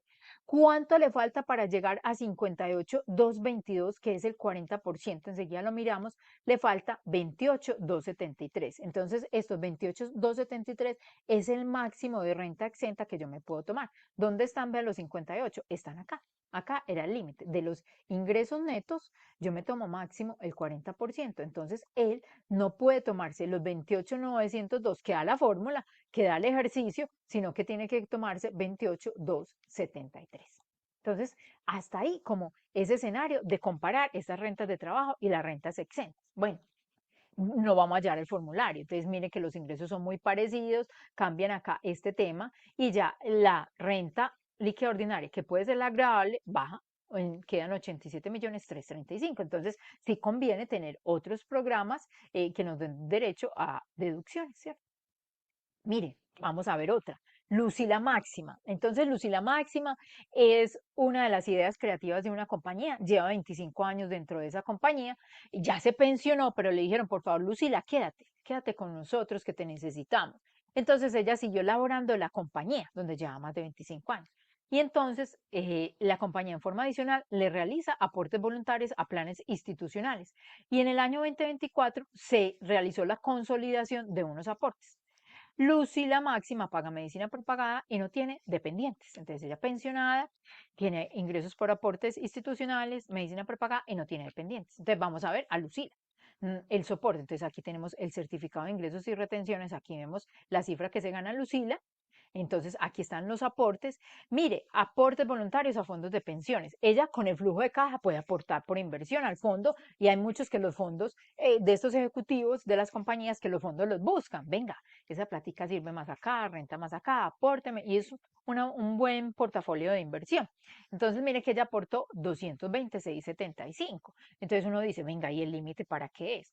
No, el límite aplica si fuera necesario para el tema de retención en la fuente y si el empleado va a hacer unos aportes en cabeza de él, 3.800. Pero yo acá puedo o debo colocar todos los aportes que se pagaron por las compañías, así exceda el límite, porque el límite ya está controlado en el momento que determino la retención en la fuente. Pero yo soy el pagador de los aportes porque así está estipulado en el contrato con mi clienta, con Lucila, máxima y con la entidad. Entonces yo le debo reportar todos los aportes que debe coincidir esto con el certificado en los distintos portafolios. Lucila Máxima tiene varios portafolios. Vamos a ver el que nos interesa para el ejercicio. Y entonces aquí quise llamar la atención porque de este certificado de ingresos y retenciones al empleador se le olvidó incorporar dentro de él el promedio. Y el promedio es necesario. Así usted diga, es que es un salario más grande en una renta exenta, pero el certificado dice, coloque el promedio. No pasa nada, pues no hay sanción, pero para que recordemos que es necesario involucrar el promedio. Entonces vamos a ver un soporte, otro soporte, el certificado. Mire, aquí no vimos el nombre, se me olvidó, pero digamos que se llama Plan Corporativo 65 años, Plan Pensionate, Plan Los Plus, Plan Lo Máximo, como se llama el fondo. Pero le están diciendo qué es el saldo y le dicen, vea, capital histórico consolidado en el año de 118 millones de pesos. Entonces, de lo que tenía por allá apuntado, ya cumplieron los requisitos que dijo el que constituyó el fondo, su empleador, y le dijeron, ya se, apúnteselos como ingresos. Entonces, apúnteselos como ingresos significa esto, vea, dentro del mundo laboral, aportes consolidados en el año 118. Las rentas laborales normales, los 654.106, aquí están. Entonces nos da un total de ingresos de 772. Entonces, como ella es pensionada, únicamente tiene aportes al POS, ya no tiene aportes a pensión. Entonces, aquí tenemos el límite del 40% por esos ingresos. Ese límite se va a los 1.340 VT, que son 63.067.000. Entonces, ahí tenemos el límite que se cumple. Entonces, ¿ahora qué pasa? Venga, es que ella nos dijo que tenía medicina prepagada. Vea, la cifra de medicina prepagada es 5.718.000. Ella hizo aportes, esto es como el 30% de los ingresos que tenga, se limita primero, porque acuérdense que la norma dice primero al 30% del ingreso, 3.800 y a lo que permita. Entonces ella tenía el 30%, le da 178, pero apenas se puede beneficiar de una parte. Vamos a mirar, como que lo miremos más amplio. Vea, ella que está afiliada, que ese ingreso laboral es grande, se nos va a la renta exenta del 25% al límite máximo, que son 790 VT por 47.065, son 37.181.350. Es decir, por más ingresos laborales que usted tenga en el periodo gravable, la renta exenta únicamente del 25% puede llegar únicamente a la cifra de 37.181.350. ¿Qué más tenemos? Vea, el límite hay que respetar son los 1.340 VT, que son 63.067.000. Voy a subir un poquitico más aquí. Voy a exagerar aquí con el tamaño. Entonces son 63.067.000. Y entonces la renta máxima es esta. Vamos a ver cómo llenamos, cómo alcanzamos estos 63. Entonces dice, renta exenta máxima, ya tiene un derecho, 37. Ese nadie se lo quita, ese derecho lo tiene por naturaleza del vínculo laboral. La medicina prepagada, que es necesaria porque sin medicina prepagada no me pueden atender, cualquier circunstancia, ya cumplió 5 millones. Y entonces tenemos que llegar a 63.067.000. Entonces, ¿qué le está faltando? 20.167.000. Voy a verificar. Entonces nosotros decimos 37.181.350, le sumamos 5.718.180, entonces nos da 42.899.530. Y entonces para llegar, ay Dios mío, hagan fuerza, que sí me dé. Sí, le faltan 20.167.470 para llegar a 63.067.000. Y si no me daba, tampoco pasaba nada, se corrige, pero hagamos fuerza. Listo, entonces, por eso yo apenas de aporte, aunque aporto todo esto, apenas tengo con beneficio tributario los 20.167.470. Entonces, ahí queda, listo. Ahí están todos los escenarios de las rentas de trabajo, los posibles. Usted puede tener más, claro, usted puede tener más, el ejercicio suyo, que o unos ingresos, que la bonificación, que la indemnización, todo, pero pongámosle este ejercicio. Y esta, Lucila máxima, los ingresos fueron 772 millones de pesos, tiene los aportes, una renta líquida o ingreso neto, los aportes a fondos de pensiones, esta cifra, otras rentas exentas que nada más alcanzó a los 37.181.000 el tope máximo, y la medicina prepagada como deducciones, y miren que tiene el tope máximo, 1.340 UIT. La renta líquida ordinaria son la módica suma de 695 millones, puede ser su renta líquida agradable definitiva si no tiene más componentes dentro del mundo cedular. Pero yo quería traer aquí a colación una inquietud. Esta será la renta exentas y deducciones imputables definitivas para esta persona. Entonces, usted me dice, no tiene dependientes, entonces ya no sube más.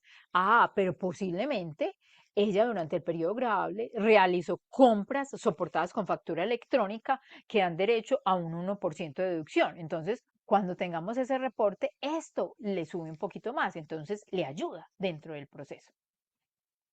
Bueno, ahora nos vamos para otro mundo cedular. Punto 2. Diligenciamiento de rentas de honorarios con costos. Y entonces en las rentas de honorarios con costos, aquí está el enunciado. Es una persona, Walter Torres, que presta servicios como abogado en casos de conciliación laboral. Entonces nos dijo todos los detalles, los honorarios que recibió, costos y deducciones a resaltar, cumplen con todos los requisitos legales, es decir, tienen los soportes adecuados, él emitió los documentos, soportes si no era factura, él verificó la seguridad social y todos los otros temas, bancarización y todo. Y entonces ahí él está sometido a una retención en la fuente del 11%. Aquí está la norma que está incorporada en el decreto 2321, creo que es ese decreto, sí, 2231, cambia el número, 2231 del 2023, donde nos habla de esa certificación que tiene que hacer el independiente para que su agente retenedor o pagador le aplique la retención. Entonces él hizo uso de esa certificación y dijo, no, yo me voy por costos y deducciones, practíqueme la retención del artículo 392, que es el 11%. Entonces ahí está.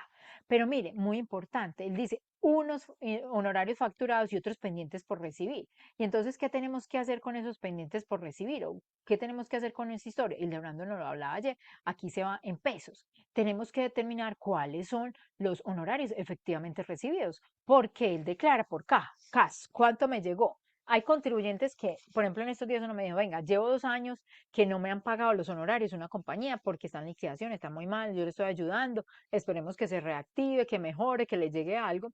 Para efectos del IVA, esa persona natural responsable del IVA le tocó incorporar dentro de su declaración del IVA ese, esos honorarios como un hecho generador, porque es lo primero que ocurra. Y ya ella prestó el servicio, los asesoró, entonces los incorporó, los declaró, es decir, también le deben el IVA, pero para renta hay que tener en cuenta que no los ha recibido efectivamente. Entonces yo hago la conciliación que está plenamente válida. Aquí les dejé la norma relacionada en el decreto de devoluciones donde le dicen, es que esto también aplica para las devoluciones. De la mano del ingreso va la retención, van junticos, no se pueden separar. Si no recibe el ingreso, yo no puedo tomar el certificado de retención. Venga, es que ahí dice retenciones del 2024. Es que usted puede esperar que le paguen en el 2025, 2026 y ese certificado de retenciones del 2024 sigue siendo válido porque sirve hasta la fecha en que a usted se las pagaron. Entonces, seguimos con este esquema. Listo, entonces ahí tenemos este esquema. ¿Qué pasa? Venga, entonces le hicimos la conciliación, ella nos dijo los costos y los gastos, y yo voy y lo llevo al mundo del borrador. ¿A cuál renta? Renta de trabajos que no provengan de una relación laboral, legal y reglamentaria. Entonces tomo todos los ingresos efectivamente recibidos, los 351, las retenciones quedan en otro mundo, simplemente un dato de entrada, pero aquí no es determinante para la labor que nos tocaba en esta primera parte. Entonces tomo los ingresos no constitutivos, que son los aportes que él realizó, los costos y deducciones procedentes que tengan pues el cumplimiento de todos los requisitos, y me queda una renta líquida grabable de 231.800. Y entonces yo quise traer simplemente así como un esquemita de copiar un pedacito de Excel, y es, venga, si él no hubiera optado por tener costos y deducciones, porque uno tiene que hacer el análisis de cuántos son sus costos y deducciones.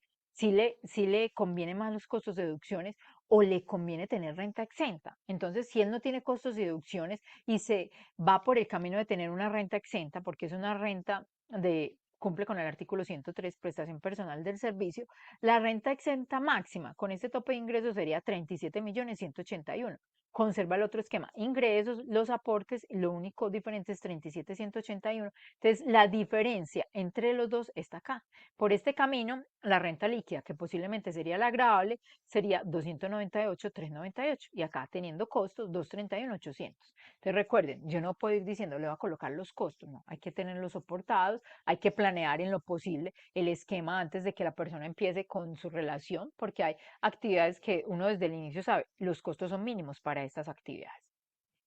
Bueno, ahí vamos. Vamos muy bien. Entonces, ahora nos vamos al otro ejercicio de rentas de capital. En el mundo de rentas de capital hay distintos escenarios. Yo simplemente les traje a colación un escenario que creo que contiene los elementos importantes a determinar. Y entonces en ese escenario, ¿quién está? Rafael Ruiz. Y él dice que venga, elabóreme la declaración de renta porque resulté siendo ya obligado este año.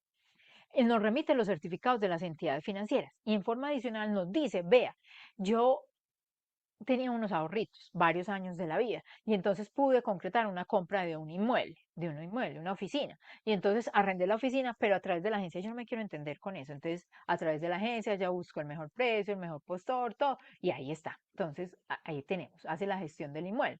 Entonces, no vamos a mirar los soportes, que no nos interesa, sino vamos a mirar cómo se lleva eso a la declaración. Y entonces en la declaración yo le digo, vea, los rendimientos financieros de estas entidades. Del Fondo de Cesantías de Protección, él tenía una parte, estos son sin componente inflacionario, y los arrendamientos, está en la entidad de arrendamiento, y es un arrendamiento de una oficina de 24.300.000. Entonces esto no le afecta pues para temas de IVA ni nada. Listo. Que hay que recordar que en el mundo de rentas de capital, el artículo 38, que nos habla del componente inflacionario no gravable, hace referencia a entidades que cumplan, vigiladas por la Superintendencia Financiera o la Superintendencia de Cooperativas, por esta, y que intermedien en el mercado de valores. Si bien es cierto que los fondos de pensiones y cesantías son vigilados por la Superintendencia Financiera, ellos no intermedian en el mercado de valores. Esa es la razón por la cual no les aplica componente inflacionario. Y también tenemos que recordar que si yo soy un socio que le presto a la sociedad en efectivo para su operación y no hacemos un acuerdo para el tema de los intereses, yo tengo que calcular intereses presuntivos. Enseguida miraremos un ejemplo. No es para el caso, pero sí cómo se calcula, para que no nos quede pues como sin escamatizar esos intereses presuntivos. ¿Qué más tiene ella? Vea, los ingresos no constitutivos. Listo, entonces, eh, ¿qué ingresos no constitutivos tiene? Me asusté, yo dije, me salió aquí unos rendimientos financieros de protección, pero no, en protección me salió los aportes que ella hace a pensión, y de Sura los aportes como independiente a salud. Entonces estos dos son ingresos no constitutivos, y el componente inflacionario es únicamente de Valores Bancolombia. ¿Y qué nos queda? Unos ingresos netos. ¿Y para qué son estos ingresos netos? Vea, estos ingresos netos son para el límite de rentas exentas y deducciones, el 40%, y para determinar los aportes a cesantías como independiente, que es máximo una doceava parte de esta cifra. Pero ¿qué más tiene esta persona? Tiene costos y deducciones, que los costos no están limitados. Yo puedo tener la administración de la propiedad horizontal, la cifra que sea, unos mantenimientos, servicios públicos, la cifra que sea. Estos costos no están limitados. Esta es la razón de ser de acá. Los costos no están limitados. simplemente debe cumplir el requisito de pagados realizados en el periodo gravable y las deducciones tienen que cumplir los límites, por ejemplo, el aporte a cesantías y el gravamen es el 50% de los certificados. Entonces, ahí clasifican. Entonces, hasta ahí llegó nuestra depuración en las rentas de capital. ¿Cómo lo llevamos al formulario? Entonces aquí quedó las rentas de capital, el componente inflacionario y los aportes que hace a salud y a pensión, los costos y deducciones, entonces ella le queda una renta líquida de 50.822 y apenas hizo un aporte o tomó para beneficios tributarios 3.643.000. Entonces uno dice, a esta persona le convenía realizar más aportes o aportes a fondos de pensiones voluntarias. Entonces uno dice, no, si solamente tiene esta renta líquida, ya por esta renta líquida no va a pagar impuestos porque no supera la tabla, que la tabla pues es ejercicio de ahora, no supera la tabla. Entonces no hay necesidad de decirle aporte más. Entonces por eso hay que hacer la proyección de los clientes para saber el tope a dónde nos lleva. Listo. Este no es del ejercicio, pero ¿cómo calcula uno los intereses presuntivos? ¿Para qué se aplican? Artículo 35, para la determinación del impuesto sobre la renta. Es decir, el socio que pertenece al régimen simple de tributación y le prestó a la sociedad dineros en efectivos no tiene que incorporar los intereses presuntivos, es los de régimen ordinario de renta. Entonces, se tiene que tener en cuenta un saldo inicial, el movimiento en el periodo y cómo queda el saldo final. Mes a mes, la tasa está determinada por norma por el gobierno nacional 12.69 y calcula el interés presuntivo y ese lo lleva a la declaración de renta. Bueno, nos vamos para el mundo de las rentas no laborales. Y entonces en el mundo de rentas no laborales pueden existir muchos escenarios. Hildorando nos decía, los comercializadores, si recibe una indemnización, si vende activos fijos y los que no se pueden clasificar en los otros. Si la sociedad nos aporta al fondo mutuo, si estoy en una cooperativa y nos dan revalorizaciones, todo eso va en el mundo de rentas no laborales. Si estoy haciendo parte de una liquidación de una sociedad conyugal y tengo gananciales, van al mundo de las rentas no laborales, pero no podemos hacer los ejercicios con todos, quisiéramos, pero el objetivo es simplemente mirar unos cuantos. Entonces, Carlota Soñadora nos indica que durante el año 2024 realizó una producción y comercialización de productos agropecuarios como actividad principal. Carlota también suscribió un contrato de cuentas en participación con un amigo para la explotación agrícola. Ahí va en ese mundo de renta laboral. Carlota nos remite el soporte adecuado a todos los costos y deducciones asociados con las actividades que desarrolla. Y en forma adicional nos dice, venga, es que usted me ayudó a planear, o yo tenía la costumbre y llevé una partecita de recursos a los fondos de cesantías como independientes y llevé otra partecita de mis recursos a los aportes voluntarios a fondos de pensiones. Entonces vamos a ver cómo queda Carlota Soñadora en su declaración. No vamos a ver los soportes porque son muchos, ¿cierto? Pero entonces aquí vamos a ver, ella le están también pagando unos otros servicios de mantenimiento que realizó, otra actividad que realizó por acá. Entonces tiene los ingresos por contratos de cuentas en participación, una revalorización de aportes y la venta de los productos agropecuarios. Y miren que aquí pasamos de ingresos a ingresos netos. ¿Qué hay entre uno y otro? Ingresos no constitutivos. Y los ingresos no constitutivos, por norma general, que existen en todos el mundo celular, son los aportes. Ahorita vamos a ver con Marcela en otro mundo donde no existen los aportes como ingresos no constitutivos o no se pueden aplicar. Existen, pero no se pueden aplicar en la depuración. Y entonces, ¿dónde están los aportes a la seguridad social? Cuando usted le llega a Carlota Soñadora con esta historia, usted le dice, usted le manda un correo, no le dice, le manda un correo. Buenos días, Carlota. Una vez analizada la información de la declaración de renta, me doy cuenta que no realizó aportes como independiente por las rentas que tiene. Entonces, evaluemos la obligación de realizar aportes y póngase al día, porque puede que para renta ya no se los pueda tomar, porque son los efectivamente pagados en el año, pero queda una hermanita que la puede buscar si no realizó los aportes adecuados. Entonces aquí tienen los costos, ¿cierto? Los costos asociados de todas esas dos operaciones, actividad agrícola y cuentas en participación, los aportes a cesantías como independientes limitados y como renta exenta, los aportes a fondos de pensiones. Entonces, como esto es el contrato de participación en una actividad agropecuaria, permite que los costos sean mayores a los ingresos. Bueno, entonces lo llevo al formulario y nos da que ella quedó con una renta líquida ordinaria de 2.085.085, que puede ser la renta agravable si es su única operación, se marca dentro de rentas no laborales. Bueno, y entonces aquí vamos. Nos vamos a ir hasta las 9:15. Ahí vamos a ir hasta las 9:15, ya casi. Entonces, ¿qué más hacemos? Vea, hay otro del mundo de las rentas no laborales, que son otros anexos de unas operaciones que van ahí. Por ejemplo, ¿quiénes? Los que venden activos fijos poseídos menos de 2 años. Para el caso traje una venta de acciones.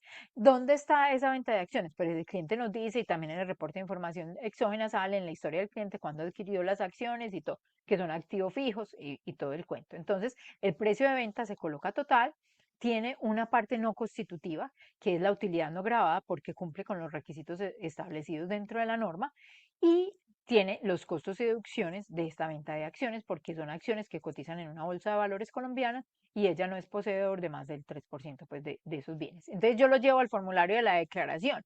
Entonces nos queda las rentas no laborales, esta cifra, el ingreso no constitutivo es la utilidad que ella se ganó, pero no paga porque es de la bolsa de valores esas acciones, y los costos lo tiene acá. Entonces, si esa fuera su único universo, está obligada a declarar, pero no tendría que pagar impuestos.